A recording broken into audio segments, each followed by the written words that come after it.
Hello friends, welcome to our channel current affair updated. This is Devashish Awasthi. जैसे आपको पता होगा, हम एनसीईआरटी में क्लास 7th की ज्योग्राफी डील कर रहे थे, तो उस पर मैंने वाटर स्टार्ट किया था, दैट इज चैप्टर नंबर 5। उसका मैंने आपको बताया था 2 पार्ट में हम डील करेंगे। पार्ट 1 मैंने करा दिया था, अब पार्ट 2 स्टार्ट करते हैं। याद होगा मैंने ओशन सर्कुलेशन स्टार्ट किया था, जिससे मैंने आपको बताया था 3 टाइप के ओशन सर्कुलेशन होते हैं। एक होता है वेव्स, दूसरा होता है टाइड्स और तीसरा होता है ओशन करेंट्स।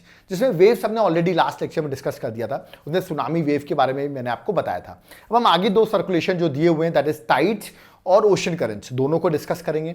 और मैंने कुछ पॉइंट्स एक्स्ट्रा भी लिखे हुए हैं, क्योंकि टाइड्स एक बहुत इंपॉर्टेंट टॉपिक है और इजीली समझ भी नहीं आता। मैं आपको बहुत इजी वे में समझाने की कोशिश करूंगा, और कुछ एडिशनल पॉइंट्स जो एनसीईआरटी में नहीं मेंशन है वो मैंने मेंशन कर दिए हैं, इसमें आपको टॉपिक अच्छे से समझ में आए। ओके, तो चलिए स्टार्ट करते हैं अपना पार्ट 2 और सेकेंड सर्कुलेशन से स्टार्ट करते हैं, वेव्स के बाद, दैट इज टाइड्स। ओके, एकदम क्लियर हो जाएगा टाइड्स होता क्या है। ठीक है, मैंने कुछ जीआईएफ भी बनाए इसमें आपको क्लियर हो सके। ओके, तो टाइड का मतलब क्या होता है? अब देखिए यहाँ पर पानी भरा हुआ है, दिख रहा है आपको? अब देखिए पानी एकदम से चला गया। ठीक है, अब आप देख रहे हैं कुछ देर बाद फिर से जीआईएफ को देखेंगे, पानी यहां तक आ जाएगा। ओके, तो ये क्या है? यही है टाइड्स। देखिए पानी आ गया। ठीक है, तो कहने का मतलब टाइड्स होता क्या है?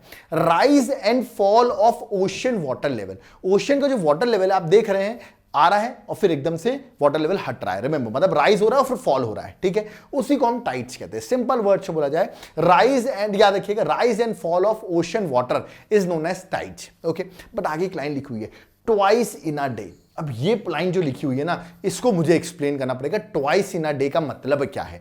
ठीक है, ये मैंने लेक्चर के एंड में एक्सप्लेन कर दिया है कि ट्वाइस इन अ डे का मतलब क्या है। ठीक है, दिन में 2 बार आप तो सोच रहे होंगे, अभी दिन में 2 बार क्या है वो मैं आपको एक्सप्लेन करूंगा।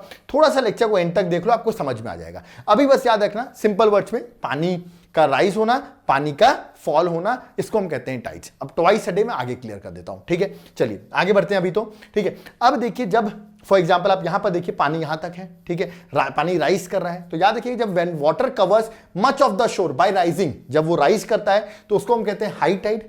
और जब आप देख रहे हैं वाटर इस साइड, आप इमेज में देख रहे होंगे, वाटर वही रिसाइड कर गया, पीछे चला गया। रिमेंबर, तो when water falls to the lowest level, मतलब रिसाइड करता है, उसे कहते हैं हम लो टाइड। तो ये तो सिंपल वर्ड हो गया। हाई टाइड, पानी का लेवल बढ़ गया, लो टाइड, पानी का लेवल नीचे चला गया। ठीक है, अब हम आगे बढ़ते हैं। तो लो टाइड और हाई टाइड हमने पढ़ा। अब आप सोचोगे सर ऐसा होता क्यों है, मतलब ऐसा क्यों हो रहा है कि पानी का लेवल बढ़ रहा है और पीछे एकदम से जा रहा है? यही सबसे इंपॉर्टेंट चीज है। ठीक है, अब यहां पर भी आप डायग्राम में देखिए, ये आपका क्या है? लो टाइड का एग्जांपल है। देखिए वही डायग्राम है, और यहां पर आप देखिए पानी कहां तक, ऊपर तक आ गया। This is the example of high tide. तो आप सोच, क्या पानी का लेवल, क्या ऊपर से कहीं बारिश हो गई है कि पानी इतना ज्यादा हो गया है? नहीं। अब इसी को हम समझेंगे, ये हाई टाइड और लो टाइड आ कैसे रहा है। ओके, तो कॉजेज ऑफ टाइड मैं आपको बताऊंगा। This is very important. Okay, causes में मैंने आपको सारे कॉजेज बता दिए, इसमें आपको एग्जाम में क्लियर हो, थोड़ा सा अंडरस्टैंड करना पड़ेगा यहां पर। याद रखिएगा टाइड का रीजन। ठीक है, टाइड का रीजन, जो कॉजेज हैं वो 2 कॉजेज हैं, वो आपको याद रखना है। एक है gravitational pull by sun and moon, याद रखिएगा, और दूसरा रीजन है सेंट्रीफ्यूगल फोर्स। ठीक है, एक एक करके मैं एक्सप्लेन करता हूं, what is do mean by centrifugal force और what do mean by gravitational pull of sun और मून। रिमेंबर, ठीक है, लेट अस सपोज ये अर्थ है। ठीक है, ये आपका मून है, ये आपका सन है। ठीक है, अब सन और मून क्या करते हैं? उनके पास ग्रेविटेशनल पुल है, वो अट्रैक्ट करते हैं। रिमेंबर, अब अर्थ को अट्रैक्ट करेंगे तो अर्थ का ऐसा तो नहीं जमीन अट्रैक्ट हो जाएगी। रिमेंबर, तो जमीन, अर्थ में जो पानी होगा, रिमेंबर, वो क्या होगा? इसकी ओर अट्रैक्ट होगा, क्योंकि ग्रेविटेशनल पुल है, वो खींच रहे हैं अपनी ओर। ठीक है, अब एक बात बताइए, अर्थ रोटेट भी कर रहा है अपनी ही एक्सिस में। लेट अस सपोज मैं एक आप लट्टू देखा होगा घुमाते हुए। रिमेंबर, ठीक है, मैं लट्टू घुमा रहा हूं हाथ से। रिमेंबर, तो जो घूम रहा है, ठीक है, लेट अस सपोज वो रोटेट कर रहा है। ठीक है, मैं उसको घुमाए जा रहा हूं। ठीक है, अब ये बताइए, अगर मैं उसको छोड़ दिया तो क्या होगा? एकदम से बाहर चला जाएगा कि नहीं? कहने का मतलब ये हुआ कि जब तक मैं उसको पकड़ रखा था तो वो घूम रहा था, लेकिन जहां मैंने छोड़ा वो बाहर निकल गया। लट्टू बाहर चला जाएगा कि नहीं? तो इसी को हम कहते हैं centrifugal force. Remember, centrifugal force मतलब, याद रखिएगा, जब कोई चीज रोटेट करती है, रिमेंबर, तो ऑब्जेक्ट जो बाहर जाने की कोशिश करते हैं। याद रखिएगा, अगर जहां पर मैंने इसको छोड़ा वो तुरंत बाहर निकल जाएंगे। रिमेंबर, ठीक है, तो याद रखिएगा, उसी को कहते हैं हम सेंट्रीफ्यूगल फोर्स। ठीक है, तो ये अगर ए पॉइंट मैंने यहां पर दिया, तो ए पॉइंट पे तो आपने देखा ग्रेविटेशन पुल है सन और मून का, और इसके जस्ट अपोजिट अगर मैं इस पॉइंट की बात करूं, बी पॉइंट की, तो यहां पे तो आप कहेंगे सर सन और मून उस साइड में है, तो यहां सबसे कम होगा क्या? Gravitational pull. बिल्कुल सही आंसर है कि ग्रेविटेशनल पुल यहां पर नहीं होगा, तो यहां पर अट्रैक्ट तो यहां पर हो रहे हैं, बट यहां पर भी आप देखिए, यहां पर भी पानी का लेवल बढ़ा हुआ है, मतलब इधर भी हाई टाइड दिख रही है आपको और यहां पर भी आपको हाई टाइड दिख रही है। याद रखिएगा, बी पोजीशन पे कहेंगे, बी पोजीशन में क्यों? ए के पोजीशन में तो ठीक है ग्रेविटेशनल पुल था, बी की पोजीशन में हाई टाइड क्यों दिख रही है, मतलब पानी का लेवल बढ़ा क्यों दिख रहा है? रिमेंबर, यहां पर रीजन है सेंट्रीफ्यूगल फोर्स का। याद रखिएगा, मतलब जो रोटेट कर रहा था, ठीक है, तो सबसे ज्यादा यहां पर जो मेन रीजन है, तो याद रखिएगा यहां पर ग्रेविटेशन ग्रेविटेशन पुल एकदम कम है, तो यहां पर जो बाहर जाने की कोशिश कर रहा था, रिमेंबर अर्थ रोटेट कर रही है तो अर्थ की चीज बाहर जाने की कोशिश कर रही है, बाहर में क्या जाएगा, पानी जो है वो बढ़ सकता है, रिमेंबर। सो पानी जो है याद रखिएगा इस साइड आ गया, ठीक है, मैक्सिमम इस साइड आ गया, क्योंकि यहां पर मैक्सिमम सेंट्रीफ्यूगल फोर्स है, मिनिमम क्या था, ग्रेविटेशनल पुल था, अट्रैक्ट नहीं था, तो मैक्सिमम बाहर जाने के लिए, तो आप यहां देखेंगे यहां पर भी लेवल बढ़ गया। तो ओवरऑल देखा जाए सन और मून यहां पर है तो यहां पर भी लेवल बढ़ा हुआ है और बी पॉइंट पे भी लेवल बढ़ा हुआ है। कहने का मतलब ये टाइड्स जो आ रही है, ठीक है, इसका रीजन क्या हुआ, एक हुआ ग्रेविटेशन पुल ऑफ सन और मून और दूसरा हुआ सेंट्रीफ्यूगल फोर्स। और सेंट्रीफ्यूगल फोर्स क्यों डेवलप होता है, क्योंकि अर्थ रोटेट कर रही है, रोटेट करने की वजह से एक फोर्स डेवलप होता है जो ऑब्जेक्ट को बाहर ले जाने की कोशिश करता है, उसे कहते हैं सेंट्रीफ्यूगल फोर्स। यहां पर सबसे ज्यादा होगा क्योंकि यहां ग्रेविटेशन पुल सबसे मिनिमम है। तो देखिए अब ये डायग्राम कुछ इस तरह होगा और लिखा हो gravitation and centrifugal forces are the reason for tides, remember दिखा भी है, strong gravitation pull exerted by sun and the moon on earth surface, पहला रीजन। दूसरा रीजन टाइड का, remember another factor is centrifugal force which act opposite to the gravitational pull of earth. याद देखिए, देखा ना, अपोजिट, ग्रेविटेशनल पुल के opposite लग रहा था, रिमेंबर। तो ये दो रीजन है टाइड्स के आने के। सेकंड वाला रीजन आपकी 7th एनसीईआरटी में नहीं मेंशन है, बट मैंने मेंशन कर दिया है क्योंकि इंपॉर्टेंट ये दो रीजन हैं, रिमेंबर, ठीक है। आगे बढ़ते हैं, चलिए, तो कॉजेस तो समझ में आ गया, बट अगर मैं आपसे पूछूं सन और मून में दोनों ग्रेविटेशन पुल हैं, ज्यादा किसका ग्रेविटेशन पुल होता है, तो आंसर होगा मून का। रीजन, मून का रीजन है कि मून जो है अर्थ से क्लोज है, ठीक है, तो उसका अट्रैक्शन पुल याद रखिएगा ज्यादा होता है। तो याद रखिएगा मून का ग्रेविटेशन पुल ज्यादा है अर्थ में कंपेयर टू सन। इसका रीजन क्या है कि मून का डिस्टेंस क्या है, अर्थ से कम है, तो ज्यादा अट्रैक्ट कर पाता है, रिमेंबर। तो ये पॉइंट याद है कि वही पूछा आता है कि मून का ग्रेविटेशन पुल ज्यादा होता है कि सन का, दोनों का है बट ज्यादा किसका है, मून का है, ठीक है। अब देखिए टाइड्स में दो टाइप्स हैं, स्प्रिंग टाइड और नीप टाइड। अब ये क्या होता है इसको समझाता हूं मैं आपको, ठीक है, स्प्रिंग टाइड और neap tide. Okay, let us suppose, देखिए आपने सोलर एक्लिप्स और लूनर एक्लिप्स पढ़ा होगा। सोलर एक्लिप्स क्या होता है, जब मून आ जाता है सन और अर्थ के बीच में, ठीक है, तो इसको कहते हैं हम न्यू मून, ठीक है, और सोलर एक्लिप्स। और जब आ जाता है अर्थ आ जाता है सन और मून के बीच में, याद रखिए उसको फुल मून कहते हैं, इसे कहते हैं हम लूनर एक्लिप्स। तो सोलर एक्लिप्स और लूनर एक्लिप्स आपने पढ़ा होगा, ठीक है। तो लेट अस सपोज, आप दोनों की पोजीशन बता रहा हूं। स्प्रिंग टाइड कब होता है, स्प्रिंग टाइड तब होता है जब अर्थ, सन और मून तीनों एक लाइन में होते हैं, क्योंकि अर्थ तो देखिए यहीं पर है, ठीक है। अब ये मून घूम रहा है अर्थ के अराउंड और अर्थ भी रोटेट कर रही है, रिमेंबर। सो मून अर्थ के अराउंड घूम रहा है, तो याद रखिएगा एक ये पोजीशन होगी, लेट अस सपोज 1 पोजीशन और ये 2 पोजीशन। इन दोनों पोजीशन पे आप देखिए, लेट अस सपोज इसको नहीं कंसीडर करता हूं, ये पोजीशन कंसीडर करता हूं, दोनों एक लाइन में है कि नहीं। अब लेट अस सपोज मून इधर आ गया है तो ये मून यहां से हट जाएगा, अभी भी लेकिन देखिए तीनों एक ही लाइन में है, ठीक है। तो इस टाइम पर आप देखेंगे तो सबसे ज्यादा आप यहां पर क्या देखना चाहेंगे, दैट इज आपको सबसे ज्यादा यहां पर हाई टाइड देखने को मिलेगी, मतलब हाईएस्ट टाइड देखने को मिलेगी। क्यों, क्योंकि आप देखिए यहां पर सेंट्रीफ्यूगल फोर्स तो है ही, ठीक है, रिमेंबर। जैसे इस वाले केस में देखिए सन और मून एक साइड है तो यहां पर सबसे बड़ी टाइड है और यहां सेंट्रीफ्यूगल फोर्स लगा होगा। अभी यहां मून आ गया है, सन वहां पर है, तो सेंट्रीफ्यूगल फोर्स भी है, सन का ग्रेविटेशन पुल भी है, इधर भी मून का ग्रेविटेशन पुल है, तो अगेन दोनों जगह आपको हाई टाइड देखने को मिलेगी। तो यार कि बहुत ज्यादा हाई टाइड होती है, तो इसी को कहते हैं स्प्रिंग टाइड। कहने का मतलब जब फुल मून और न्यू मून हो, रिमेंबर, कहने का मतलब सन, मून और अर्थ जो हो वो सेम लाइन में हो, तो सब टाइड बहुत ज्यादा हाई हो जाती है, मतलब हाई टाइड से भी हाईएस्ट हो जाती है, रिमेंबर। तो उसी को हम क्या कहते हैं, that is spring tide. Okay, अब मैं आपको अगली कंडीशन देता हूं नीप टाइड की, रिमेंबर, ठीक है। अब नीप टाइड क्या है, अब देखिए जो मून था अभी तो यहां पर मैंने रखा था और यहां पर रखा था, रिमेंबर, जब स्प्रिंग टाइड पढ़ाया था। अब नीप टाइड में क्या होगा, लेट अस सपोज सन तो मून तो पूरा घूम रहा है, रिमेंबर। अब लेट अस सपोज मून इधर पे आ गया है, ठीक है, ए यहां नाम दे देता हूं, और एक बार मून यहां पर आ गया है, ठीक है। अब क्या होगा, मून अट्रैक्ट करेगा किसको, ऑफ कोर्स का ग्रेविटेशन पुल है वो अट्रैक्ट करेगा, ठीक है। Let us suppose B position पर है मून, तो अट्रैक्ट कर रहा है पानी को, सन भी अट्रैक्ट कर रहा है। अब देखिए दोनों अट्रैक्ट कर रहे हैं, रिमेंबर, तो क्या पानी ऊपर जा पाएगा, नहीं जा पाएगा, क्योंकि उधर से भी अट्रैक्शन हो रहा है, इधर से भी अट्रैक्शन हो रहा है, रिमेंबर। तो इसकी वजह से क्या होगा, यहां पर टाइड नहीं आएगी, यहां पर आएगी लो टाइड। क्या आएगी, लो टाइड, क्योंकि दोनों के साइड से अट्रैक्शन चल रहा है, ठीक है। सिमिलरली ए पोजीशन में ये नीचे खींच रहा है, ये इधर खींच रहा है, रिमेंबर। अगेन यहां पर भी टाइड नहीं आ पाएगी, यहां पर आएगी लो टाइड, रिमेंबर। तो कहने का मतलब क्या हुआ, कहने का मतलब ये हुआ when moon is in first and last quarter, ये उसका फर्स्ट क्वार्टर है, ये फॉर एग्जांपल उसका लास्ट क्वार्टर, रिमेंबर, ठीक है। The ocean water gets drawn diagonally opposite direction by gravitation pull of sun and earth resulting in low tides. याद रखिएगा, तो दोनों जन अट्रैक्ट कर रहे हैं, मून भी अट्रैक्ट कर रहा है और सन भी अट्रैक्ट कर रहा है, जिसकी वजह से टाइड नहीं आ पा रही। याद रखिएगा लो टाइड आ रही है और ये इतना ही लो है, रिमेंबर। तो इसी को कहते हैं लोएस्ट से लोएस्ट हो गई, तो उसको हम कहते हैं नीप टाइड, रिमेंबर। तो सन और मून और अर्थ जब आप देखें स्ट्रेट लाइन में तो स्प्रिंग टाइड आती है, और जब कुछ इस तरह पोजीशन हो जाती है तो यहां पर कौन सी टाइड आती है, लोएस्ट टाइड आती है, उसे कहते हैं नीप टाइड। ओके, अब मेन क्वेश्चन में आते हैं, जो मैंने स्टार्टिंग में आपको बताया था कि rise and fall of ocean water मैंने बताया था, बट मैंने बोलता ट्वाइस अ डे। अभी ट्वाइस अ डे क्या, ocean level twice in a day, इसका मतलब क्या है, इसको अब मैं एक्सप्लेन करना चाहूंगा कैसे। ठीक है, तो देखिए पहले मैं आपको एक डायग्राम दिखाता हूं, तब आपको ज्यादा बेटर समझ में आएगा।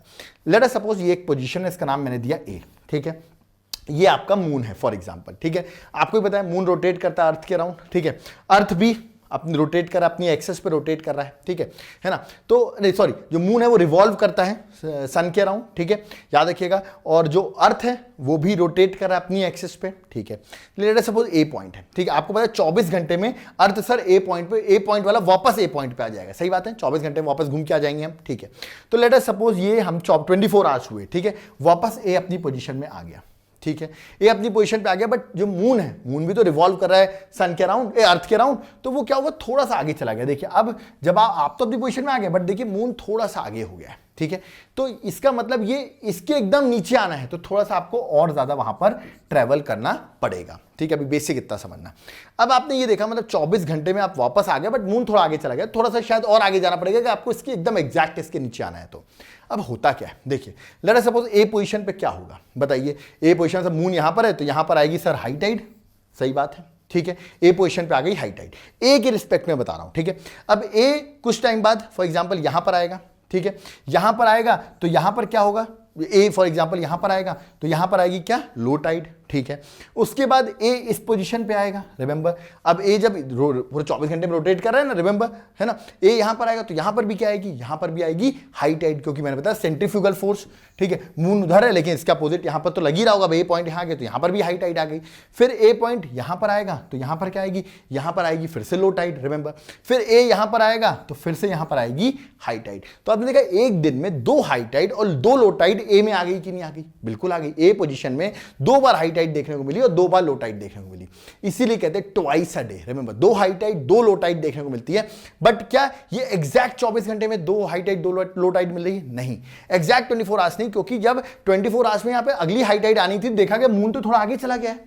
ठीक है, तो करीबन 50 मिनट और लगेंगे इसको कि एकदम इसके नीचे आए। रिमेंबर, तो मतलब 24 आवर्स 50 मिनट पे याद रखना आपको 2 हाई टाइड 2 लो टाइड एक पोजीशन पे आपको देखने को मिलेगी। रिमेंबर, ठीक है, तो चलिए ये पॉइंट आपको याद रखना है। दैट इज व्हाट मैंने अभी आपको बताया, ये पॉइंट लिखा हो देखिए, बताया मैंने एक स्पेसिफिक प्लेस जो है मून को, वहां पर पहुंचने में आपको 24 आवर्स 50 मिनट्स लगते हैं। ये पूछा जाता है, लूनर डे किसे कहते हैं, टाइडल डे भी कहते हैं। 24 आवर्स 50 मिनट्स याद रखिएगा।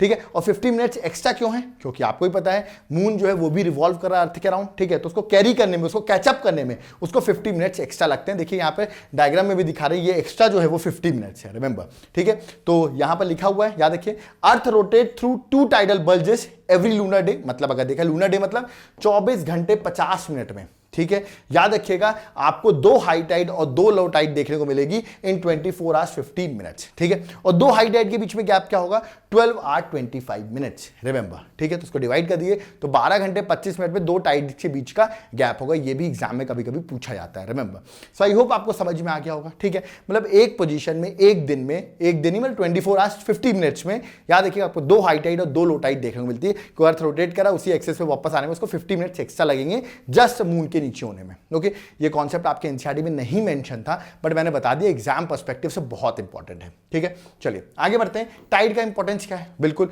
जब हाई टाइड आएगी पानी लेवल बढ़ जाएगा तो नेविगेशन आसान हो जाएगा, शिप जो थी वो इजिली ऊपर आ जाएगी। रिमेंबर, है ना, इजिली हार्बर पे पहुंच जाएगी, पानी लेवल बढ़ गया है तो पहुंच जाएगी हार्बर पे।